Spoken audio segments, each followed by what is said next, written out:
এক জঙ্গলে এক ধূর্ত শিয়াল থাকত। সে অনেক দিন ধরেই টিয়া পাখিকে নজরে রেখেছিল।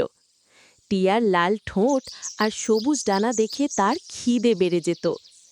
একদিন দুপুরে শিয়াল গাছের নিচে এসে দাঁড়ালো। টিয়া ডালে বসে আনন্দে ডাকছিল।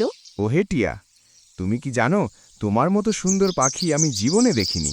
তোমার ঠোঁট যেন লাল ফুলের মতো, তোমার ডানা যেন রংধনুর মতো।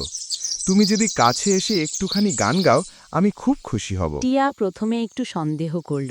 ওহে টিয়া, তুমি একেবারে নিচে এসে বসো।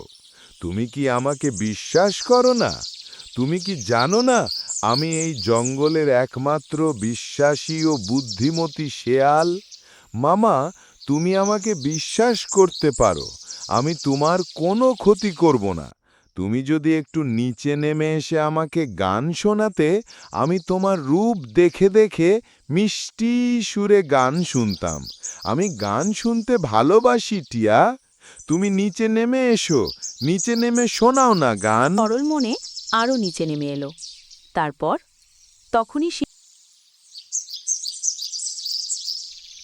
শিয়াল ঝাঁপিয়ে পড়ল। তার ধারালো দাঁত টিয়ার টানার গায়ে ছুঁয়ে গেল। টিয়া আতঙ্কে জোরে ডানা ঝাপটালো। কোনো রকমে সে উড়ে গিয়ে ওহে টিয়া, আমি তোকে খাও একদিন না একদিন ঠিকই।